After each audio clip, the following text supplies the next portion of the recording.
This is what comes from telling me not to play with fire. Well, you join us, folks, for a ringside scene of the circus. Yes, tonight it's the roar of the grease paint and the smell of the crowd. Or should it be the other way around? As we're about to meet the man running Britain's first national school of circus, and these are the sort of skills that, mercifully, his pupils are mastering. Cut it.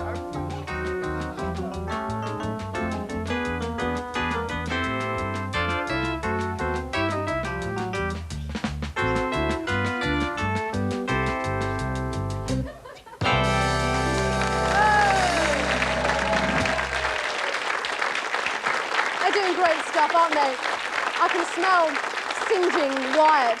Anyway, now let's meet the man who set up Britain's first school for circus skills, the Barnum of Bristol. Ladies and gentlemen, Richard Ward. Richard, come forward. Nice to see. Perhaps your students can all gather round. Come on, put all your various bits and pieces down and come and join us up here. Now, Richard, you've been going for almost a year now, I understand. Just how popular has your school been? Extremely popular. People have come from all over the country, as well as from Bristol, too. So they must be as serious as the, you know, lads and lasses we've got here tonight. Oh, absolutely. Yeah, the full-time course is very serious people intending to go on to professional careers. What, with a big circus like Jerry Cottle's? Well, sometimes with big circuses, but more often with smaller ones or into theatre. Theatre's becoming a lot more physical these days. It's a shame that the old travelling circus on the streets isn't something that we see a lot of these days. I think that's something that's very much coming back now. It's died out, really, with the big circuses and things, but it's coming back much smaller. Right. Because of the animals, because a lot of local councils, and we'll be talking about this later, are now banning animals, aren't they, from the circus ring?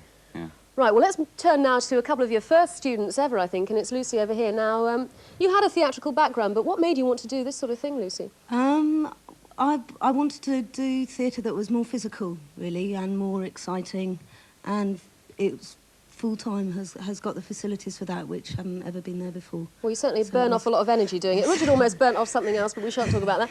Now, Dave, you were in the Merchant Navy. How on earth did you get to be doing something like this?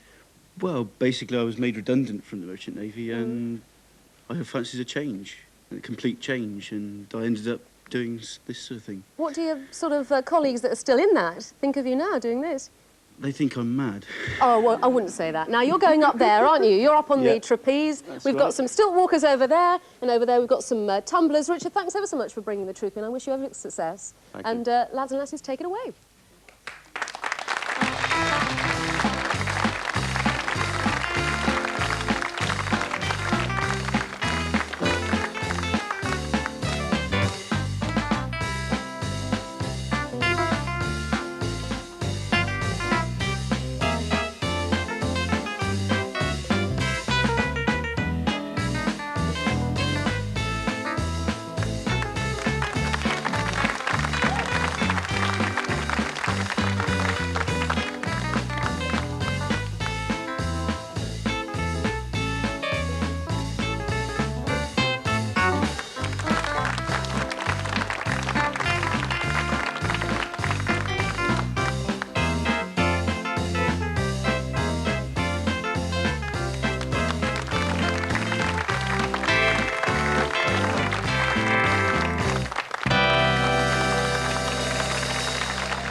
Well, they're a talented lot, aren't they? And good luck to them in the future. Now, over the weeks, we've seen oddballs from all walks of life, from a Stony-broke lord to a topsy-turvy major. We've had a lady busker, and who can forget roller skating Stan the Man?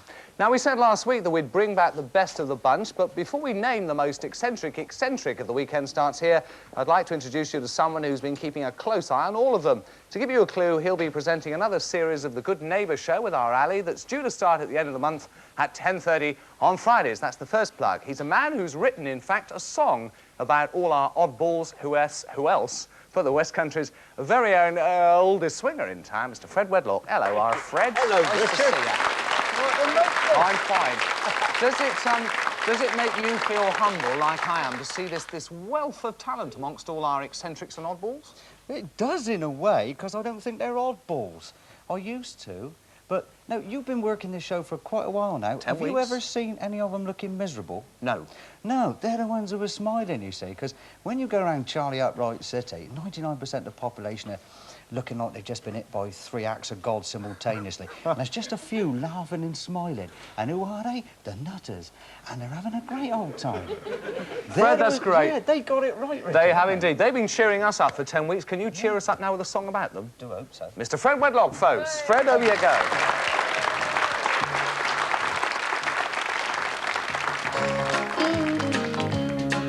Hey, governor, give us a job. I need to earn a couple of bob. I'll be an oddball, just like Stan, on skis and a jockstrap, Fred the man. I'll play the Baron, I don't mind slumming. Call me my lord and I'll fix your plumbing. I need a couple of bob for the weekend. I can do it, give us a job. Come on, give us a break. You'll never need a second take. Shoot the mad major, I'll be your clown, and play me guitar hanging upside down. I'll draw you a picture quicker than Mark. How's this black cat down a mine in the dark? I need a couple of bob for the weekend. I can do it, give us a job. Come on, let's have a shot. I'll give it all I've got. I'm just what the traffic wardens need. When I start busking, I can clear Broadmead. You don't want Tony for the birdsong bit. Richard will tell you I'm a real great tit. I need a couple of bob for the weekend. I can do it, give us a job. Come on, give us a go. Try it, Gug, you never know. I'll eat fire to show that I'm keen. I'll even eat the curry from the staff canteen. You wanna see magic? I'm the wizard here. Give me the money and I'll disappear. I need a couple of bob for the weekend. I could do it, give us a job. Come on, give us a try. I'm guaranteed to satisfy. Playing with engines I can do, 'cause I'm a real cowboy, ask the crew. And you can call off your rescue team. I've been juggling balls since I was 13.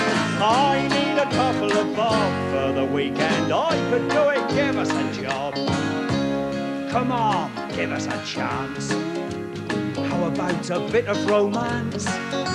I'll try anything, I'm not bashful. I'll marry Jim Davison and make the Nationals. I'll tour the pubs with old Clive Gunnell and lie on the floor with a hose and a funnel. I need a couple of bob for the weekend. I could do it, give us a job.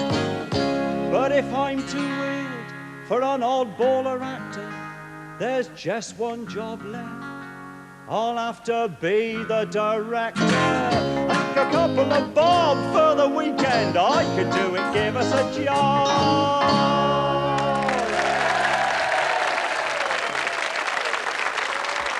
Nice one, Fred. Thank you very much indeed. Well, now, without more ado, we'd love you to meet the man who's topped our oddball spot. He certainly had more letters than anyone else who's appeared on the programme, although we thank them all very much indeed for entertaining us. From Wiltshire, it's the Mad Major, Brian Hussey.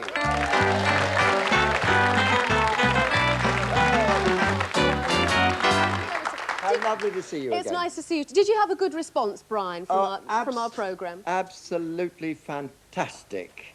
You know, the audience, the general audience that I've been entertaining have got a very high regard for the Weekend Starts Here programme. Says all the right things, and I doesn't didn't pay him anything to say that. No. Thank you ever so much. But I've been asked to open a fete. I've been asked to entertain at various functions. I even hosted my own chat show.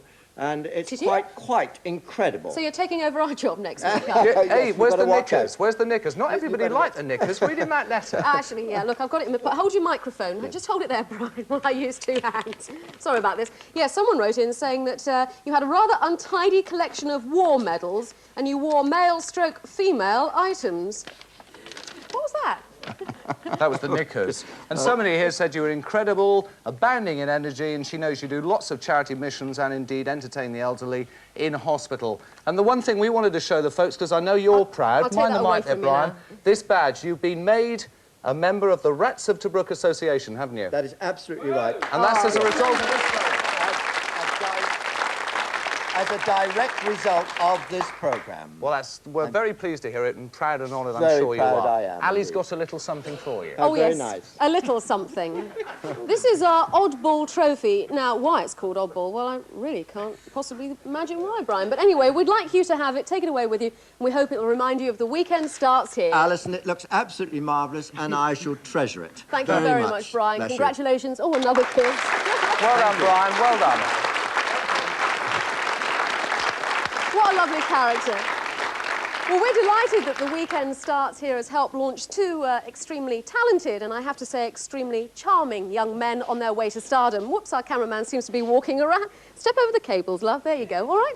Anyway, just come this way with me. Yes, here they are. You've seen them already on the show. Remember, they took us on the Amazon. Well, they're back with us tonight with an Ivor Novello tune, and Mother came too. I have to take their hats. Gents, boaters, please. Thank you, Mother. Thank you very much. Here we are. Styles and Drew.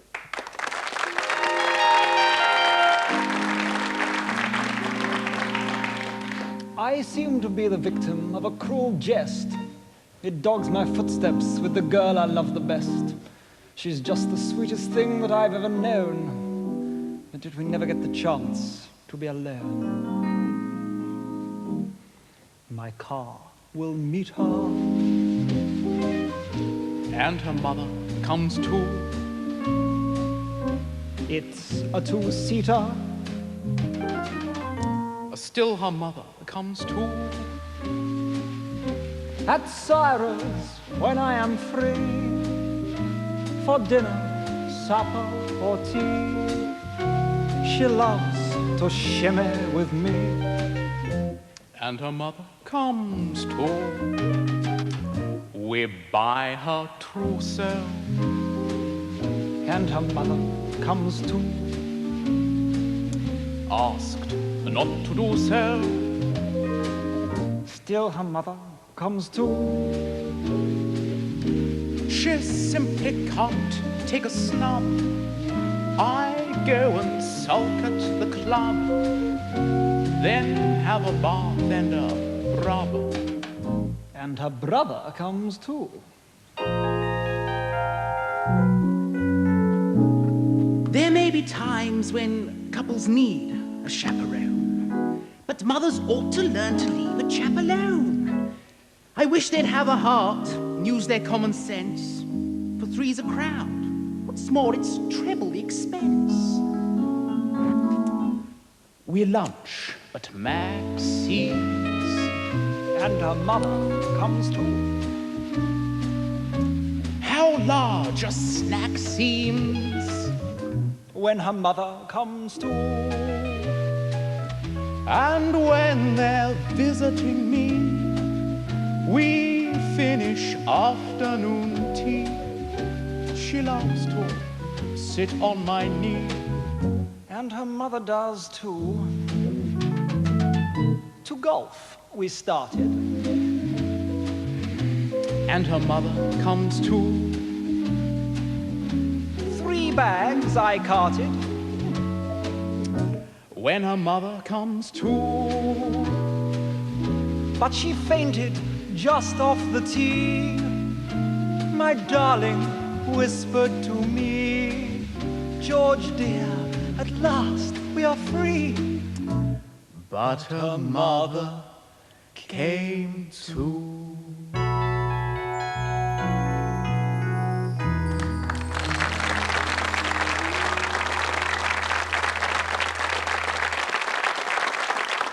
Styles and Drew there, at least minus her mother for tonight. And you'll be seeing more and hearing more from them later in the programme.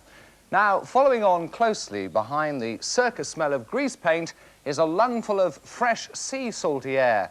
Bristol staged its first festival of sea shanties last summer, and our boss was there to record it all for a special ITV programme called Pulling Together, which you can see on HTV on Friday the 27th of March at 10:30 p.m. That is the second plug for tonight. Now, the man who organised the festival happens to be a real folk expert. You've seen him on stage many times with the rest of the lads who make up the Spinners. Ladies and gentlemen, Mr. Tony Davis. Tony!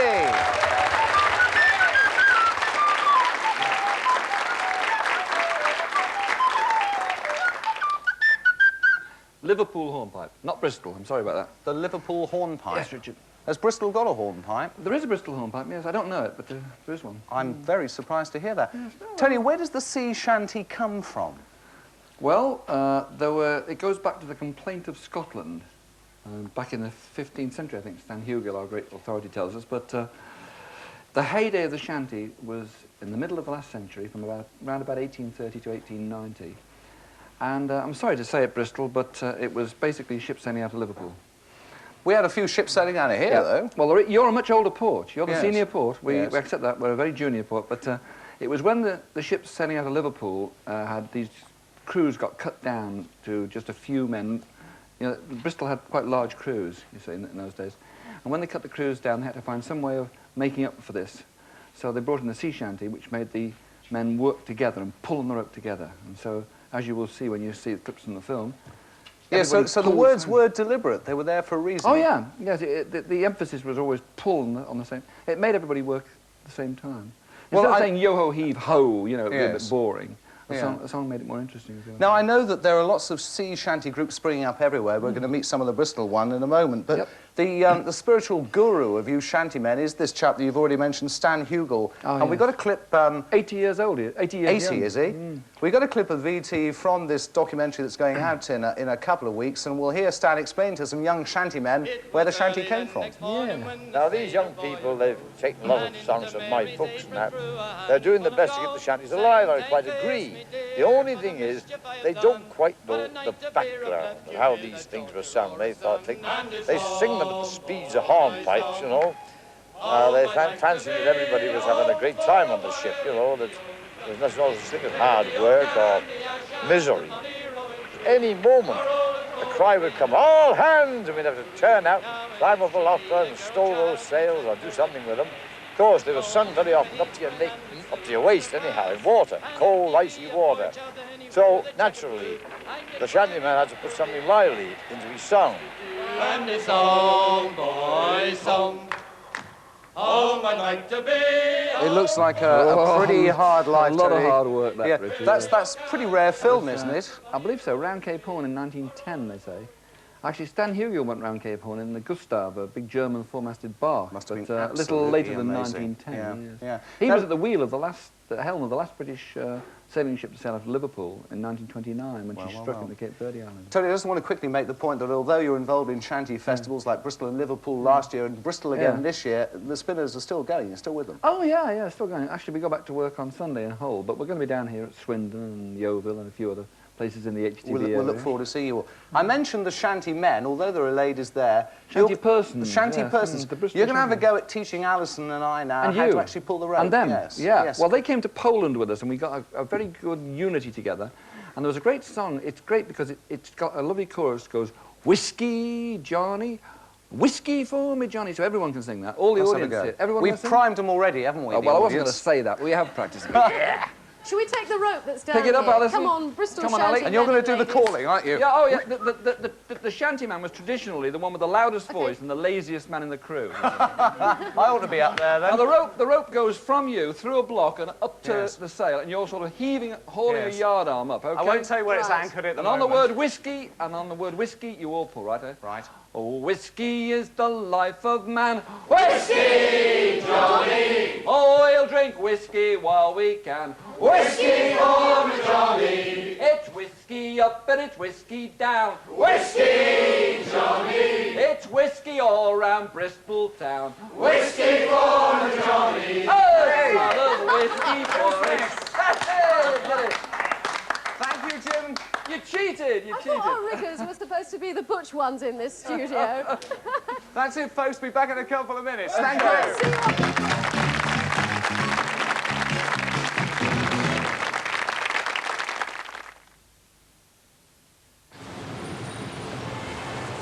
Now, say your investment company lost £1 million tomorrow.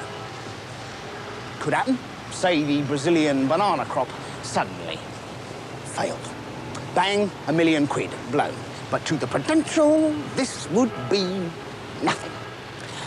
Peanuts. Because they invest over £21 billion. It's like somebody giving me £20,000 and I lose just £1 of it. Oi! Just give me that here. Just a minute. That's my pound. In fact, the Prudential are Britain's biggest fund managers, and we care about every pound. When it comes to money, you can't be too prudential.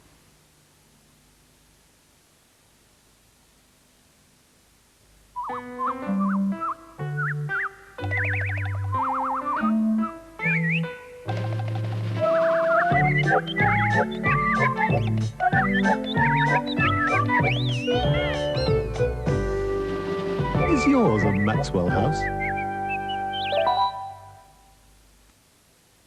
For Britain's outstanding dogs, the place to be is Crufts 1987. Yet again, it's success after success for dogs fed on Pedigree Chum and Pedigree Chum Mixer.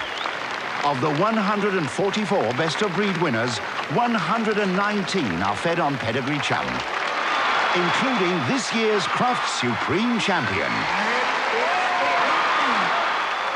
Pedigree Chum. No wonder top breeders recommend it. For Dulux solid emulsion at a brilliant price.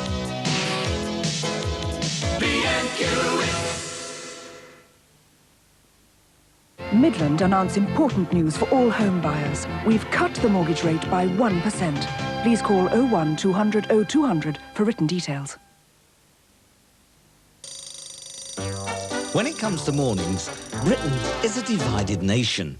There are families who get it wrong, and others who put their best foot forward with zest.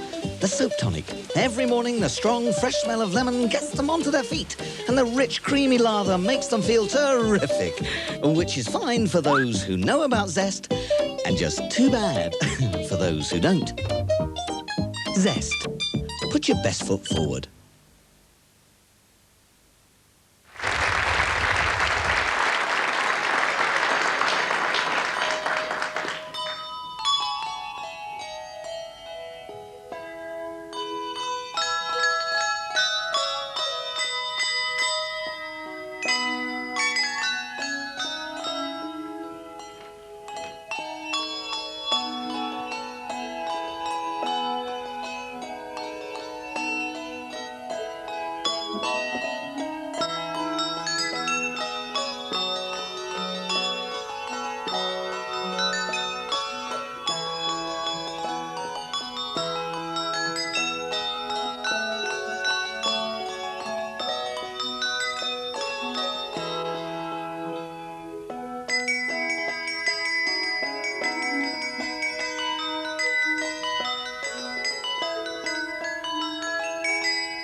Sound there of the German music box played by the Kennet and Avon Handbell ringers. Their leader is with me now, Paul Rigby. Paul, welcome.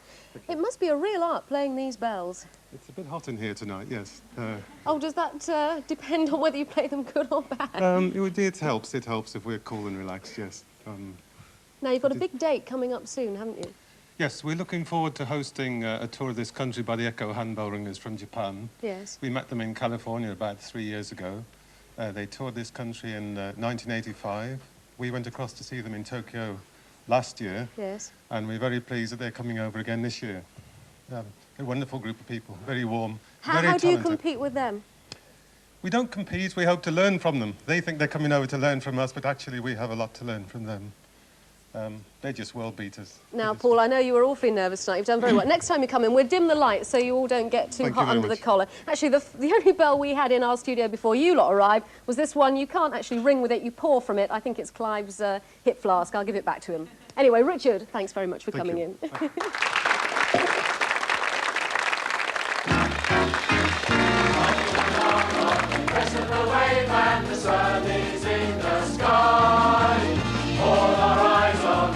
Horizon, look out for passers-by.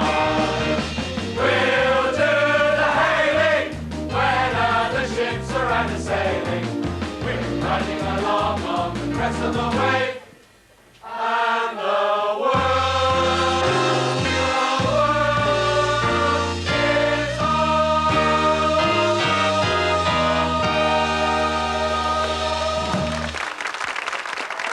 is Great. Giving us a lift on the crest of the wave, some of the lads and lasses will be appearing at the Bristol Hippodrome next month in this year's Avon Gang Show, which was started, of course, the National Gang Show by Rolf Reeder from Crewkern, who wrote that famous song, of course, which is proving just as popular. Come over here. Let me just introduce Vivian, who's the musical director. Take a bow, my dear. There you go. You can go now.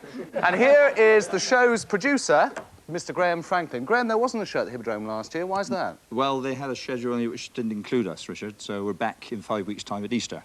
Now, Riding Along on the Crest of a Wave is a very popular song. We all know it. A little bit old-fashioned today. What else have you got in the show? Well, it's traditional, but we've got songs from the shows and various sketches and plenty of laughter and something for everyone. Absolutely, yes. Thank you very much. I'm going to whiz over here now. Hey, this is Heather. See, look, the cameras can't keep up with me. Here I am, and this is Heather. You don't look much like a girl guide. I'm not, I'm a ranger. Oh, you're a ranger. Well, that explains it. And look, is that ranger outfit the shoes? See those down there? Look, look. Whoa. Is it, do you get on all right with the lads? Do you on the show? Because there are lots of girls in it as well. Yes? Yeah, everyone gets on all right. Oh, bless her. She's so embarrassed. And quickly up the stairs here. What's your name? Richard Wyatt. No, that's my name. What's your name? Well, no, my name's Richard Wyatt, and I am the well-known person in the gang show. Get down! Oh, here we go, another plug. Well, I've met myself, so that's quite something. Ladies and gentlemen, Avon Scouts and Guides and Rangers, thank you very much. Not two Richard Wyatts. Not two Richard Wyatts, I can't cope. Anyway, Cornwall isn't only famous for its clotted cream and non-existent tin mining industry. My next guest's popularity rivals even that of the Cornish pasty. His own brand of local humour has them rocking all the way from Land's End across to Bodmin Moor. Now, he might not speak proper English, but he is proper job. Now, let's please welcome one of Britain's top comedians, Jethro. Jethro, squeeze in there between the microphones. Jethro, have you always lived down there in Cornwall? Not yet. Actually, I was expecting to see you sooner than this. You've appeared now on programme 10.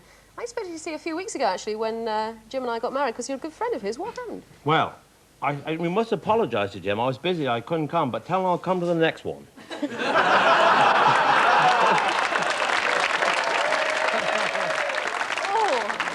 No, that was a bit low, What's your excuse? I know you've been... have you been snowbound down there, Jethro? Because we've had some awful weather up here. We never had any snow last time we had some terrible snow. My mate, Denzel Pemberthy, he was going on in the snow right up to his chest, like that. Mm. And I come on with a tractor. I said, Denzel, I said, do you want a lift? No, thanks, he said, I'm on my bike. But he's set up business now, you know, Denzel have. Yes. See, work isn't very good down there, and he's now set up business. He's making microwaved open fireplaces. No, it's proper. You can sit side the fire all night in 6 minutes.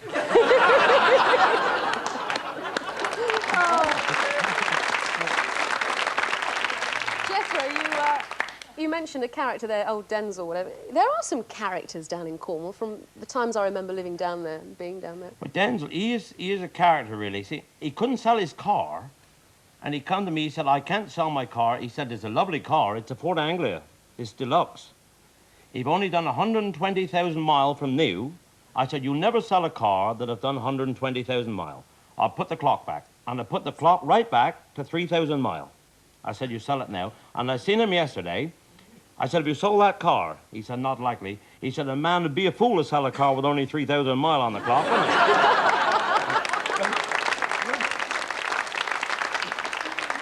he? He let me down. We went, see, I come from right down west, really, down to St. Just. See, where I come from, if you can see the Scilly Isles, then it's definitely going to rain. And if you can't see them, it's definitely raining. And we went to Cameron for a drinking dinner time. But dinner time isn't good for drinking, is it? Denzel went up with me. When we came out at 2:30, I was drunk as a mattress. Well, Drunk as a mattress? we had to get back St. Just, and I said, Denzel, we'll have to walk. No, he said, we'll drive. He said, we aren't fit to walk. Well, we couldn't find a car to steal. He said, well, I'll go in and steal a bus. Well, I waited outside 6 hours for Denzel to steal a bus. Well, I could have walked St. Just in 6 hours. I thought I must go in and see what he's doing. When I got in, there was buses everywhere. I said, whatever are you doing? He said, I'm doing my best, but he said the one with St. Just on is right in the back.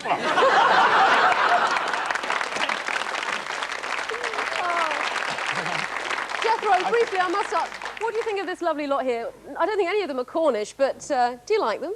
I said, there's a master lot of glasses. I've never seen so many glasses in my life.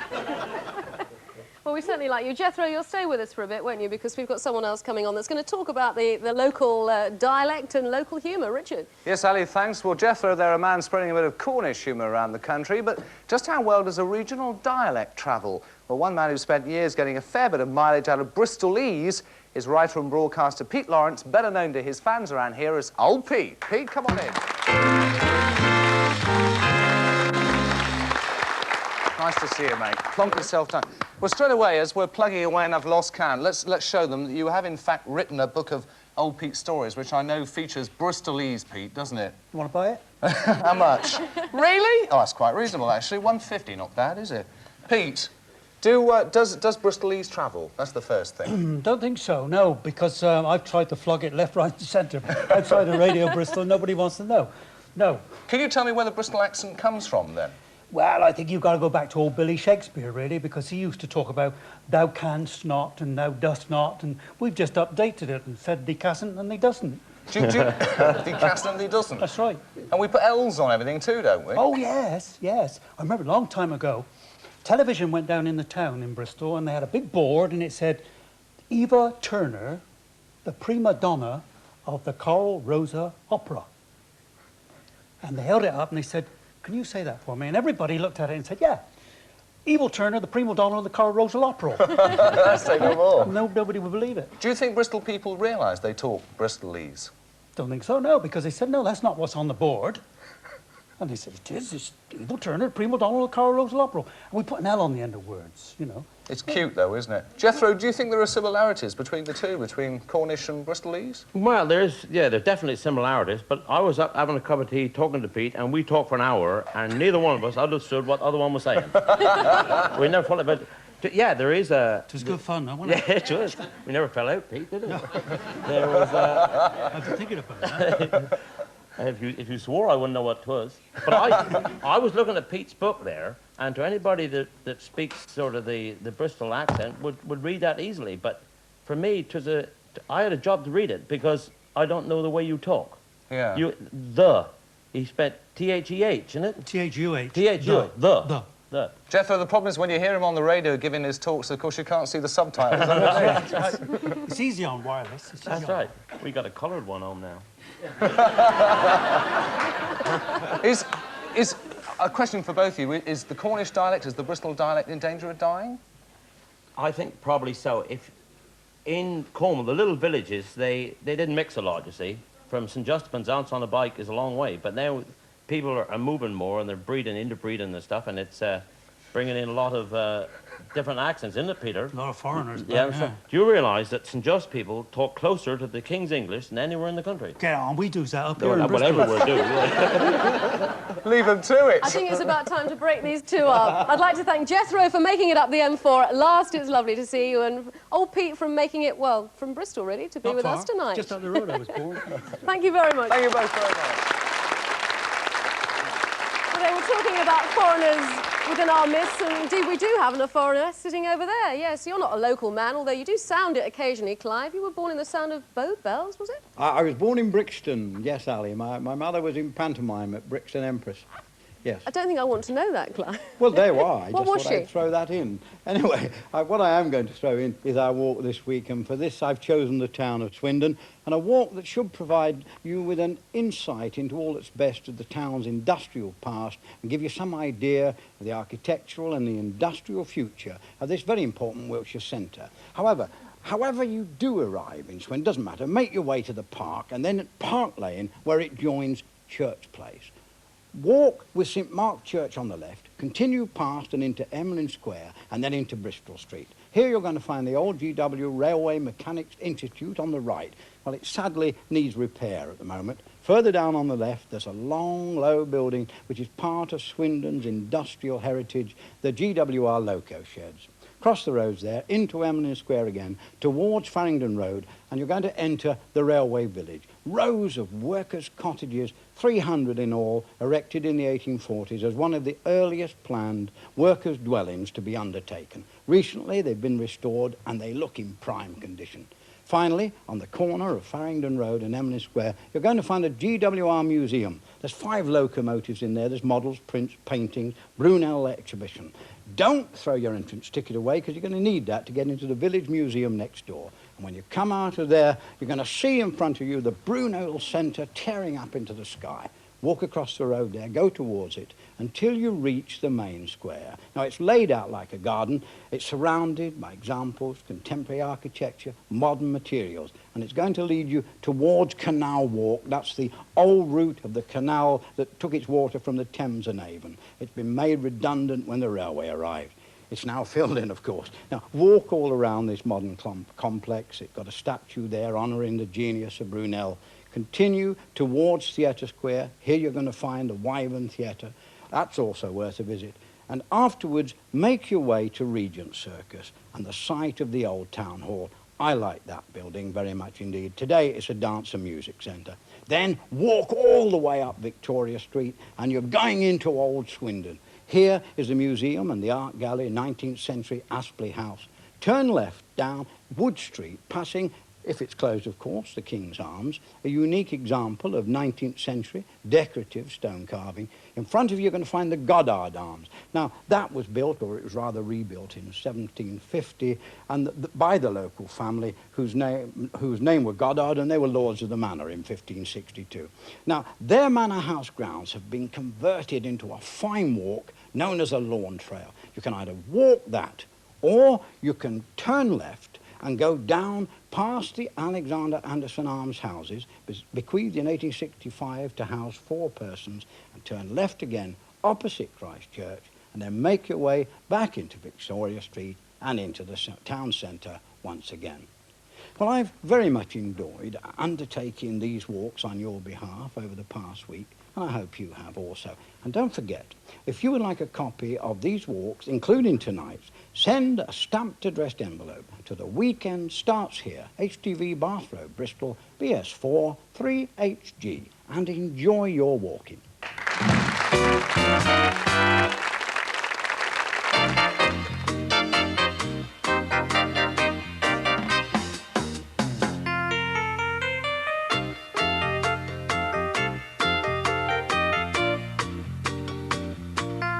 It's a welcome back to some of the ladies and gentlemen from the Old Somerset Sequence Dancing Association. We've had lots of letters asking to see more of them, so we hope this is several hundred steps in the right direction. Old, by the way, doesn't refer to age, but rather the fact that the association covered the old county of Somerset, part of which is now Avon.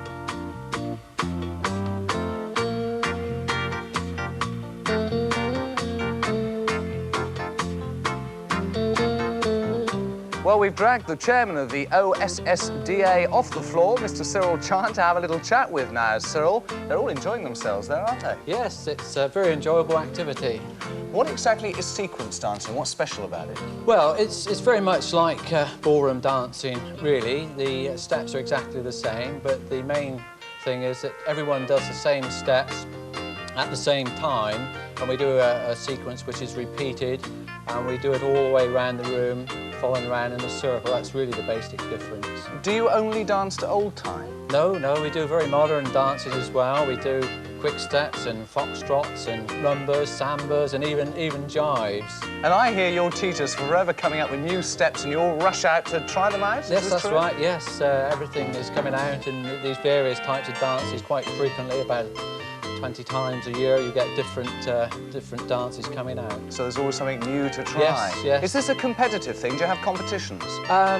We don't ourselves, but there are competitions held in sequence dancing, yes. So some people take it really seriously, the competition level? Yes. Very popular in this area, though? Yes, there are many people who enjoy this sort of activity. We ourselves have got about 1,000 members in our association, and there are many more people involved in it as well, of course. That's really good, isn't it? We're going to have another number in just a moment. They're doing us proud, your dancers. Here we go. Can't stop them now. I noticed straight away, Cyril, there are no sequin dresses, so it's not that expensive. You don't have to go out and spend hundreds of pounds. Not really. I mean, we do have sequin dresses for the big sort of star balls, but mostly, of course, we're having club nights once a week, and it's held in the local sort of hall with 2 records. And it's very cheap. It's about 50 pence, and you even get a cup of tea and biscuits thrown in for that as well. Sounds like a very reasonable evening out, doesn't it? Yes, it's very great fun too. Is it a good place to go to for single people, maybe? Yes, we cater for anyone. Married couples, single people. They're all very welcomed. Does romance ever blossom on the floor? Yes, we've had quite a number of people who've met at dances. In fact, my own wife, I met at a dance, and oh, that's smashing. Yes, that's really good. Now, are you on the lookout for new members? Well, if people would like to join us, they'd be made very welcome, and certainly there's plenty of room for more people if they'd like to, come and join us. This is a pretty good time in the conversation to actually give them a telephone number. Can we do that? Yes, there are plenty of officials, but my own telephone number is at Yeovil, which is Yeovil 24164. If anyone would like to ring us, preferably just after 6 in the evening when we're not dancing. Yes, 24164. Maybe it's as well to leave it till tomorrow, after 6 tomorrow, Saturday, rather than bother you tonight. Yes. Where do you see the association going from now? Well, I think we're going to more sort of modern dances, really, and this is really the area I think we're sort of expanding in and into weekends Cyril, and it's smashing. holidays. Thank you all very much indeed. A round of applause there, ladies and gentlemen, for our sequence dancers. Thank you. Thank you, Cyril.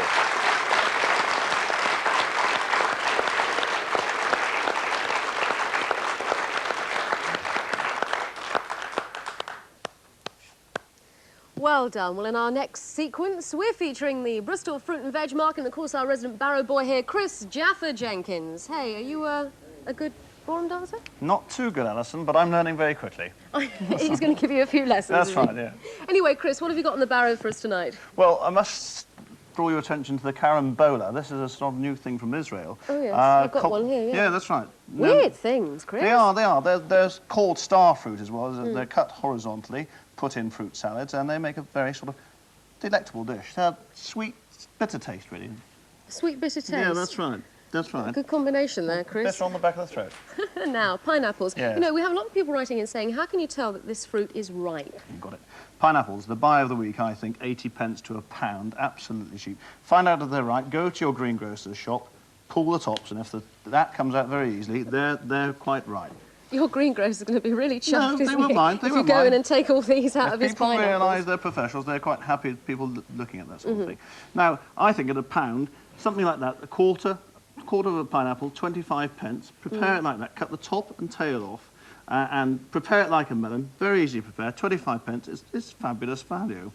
Fabulous value. Now, moving down there, Chris, yes. now you've got some melons down Guardian there. Now, melons. you feel the bottom, don't you, to tell that if they're yes, ripe or not? a little bit of a give, they're ripe, and like any melon, but Garlian melons especially, very delicate flavour, lovely smell about them when you cut them, super.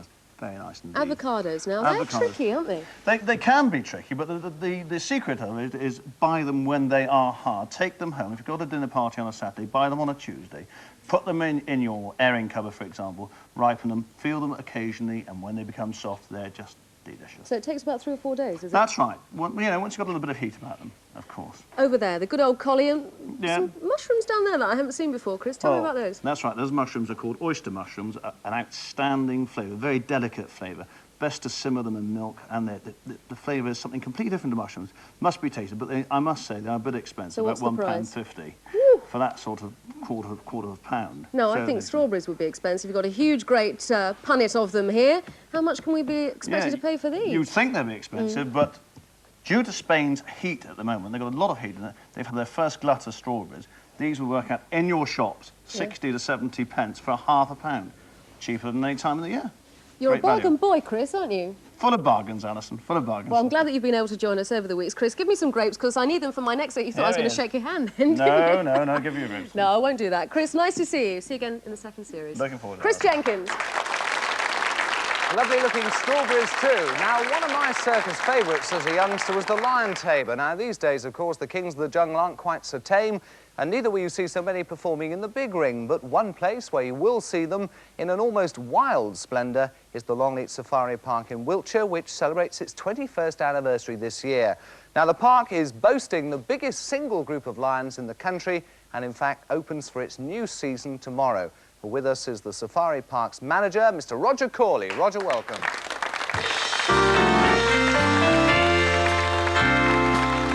Thank you, Eddie. Thank you very much indeed. We can see straight away that the lions are too busy getting ready for tomorrow, so you brought Heidi the chimp instead. Yes, I think if I'd brought one of the big lions, this would have been the last programme of the series. They're a bit too big at the moment, Much Rog. too big, yes. Not cubs anymore. Well, the new group of lions that we've put together for this season are really only cubs. They're less than a year old, and we've got 30 of them all living together in a group now, so there should be more lions than ever before at Longleat. That's amazing. Our backroom boys are, in fact, putting together some tape now that we want to show you to give you a little surprise from 21 years ago, the day that Lord Bath was there to see the first members of the public arriving in their cars. In fact, here we go. As quick as you can. All we want are three bobs every time. Lord Bath, quickly. sing them in. That's lovely. Three lovely. bobs. Thank you, sir. 3 shillings. Do you enjoy yourself? No? No. Can't help it. That's Look at right, the on cars. your Nice car. A40. The queue a mile long behind. 14er. Thank you, sir. Come on, you three bobbers. That's what I like to see. I think it makes a lot of difference in keeping the Death Watch beagle out of Longleat. Gosh, it does. Rog, Lord Bath couldn't be with us tonight because he's got a court case in London, as we've been That's reading right. in the papers. But what memories do you have of that day? Well, cars, and more people. At one time, the first weekend when we opened at Easter, the queues of cars were right back to Warminster. That was 4 miles for most of the afternoons. Absolutely amazing. Did you ever think the lions as an attraction would last 21 years? Well, not really, no. And that's why we added all the other animals. Every year we added something new. We added the giraffe preserve with the zebras and camels. We've lost a grape. Oh, so it's just sat there, grape? Of course, the monkeys were the most popular exhibit you are. about 3 years afterwards. And they're still doing pretty well now, As you can too. see, yes, they're always the most Does she popular. share life with the lions? Well, not really. She lives in the pets corner with all her other friends. It's probably a hell of a lot safer. I must ask, have you ever changed a chimp's nappy, Roger? I think you might need to in a minute. Oh, thank you. Roger, our congratulations to you, and please take them back to Lord Bath, and we hope you have a very successful season. Thank you very We much do indeed, yes. So what is this little one's name? That's Heidi. She's about 4 years old. I thought chimps could be vicious, but she's being lovely tonight. Yes, she's been very well behaved. That's not bad at all. Heidi, you're a star. Take a bow. Ladies and gentlemen, Heidi. Thanks, Roger. Well, we've another number coming up now from Stars and Drew, but I can't let the moment pass without saying I first met these lads 3 years ago when they came up to HTV to ask to borrow some props for a new musical they'd written on the Egyptian king Tutankhamun. Well, we'd just done a big movie about the discovery of the tomb of King Tut, so George and Anthony were pretty lucky. They got the props. Now, the lads have just written another musical, which has been taken up by impresario Cameron McIntosh, he of Phantom of the Opera, and they've got their fingers crossed that might end up in the West End. But they're tonight going to let us hear a song from that first show, Tutankhamun. It's called Flowers for a King. It's got the same props there, Styles and Drew.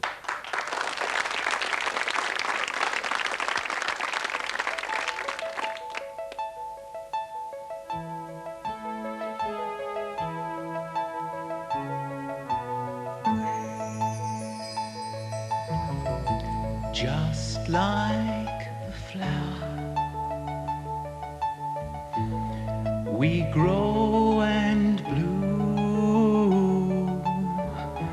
then wither and fade away.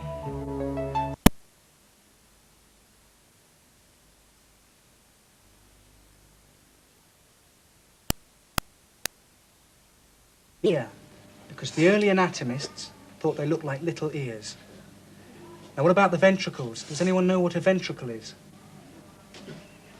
No one knows what le ventre is in English? Is it a stomach? Good, yes it is. And again, it's from the Latin. Because the early anatomists who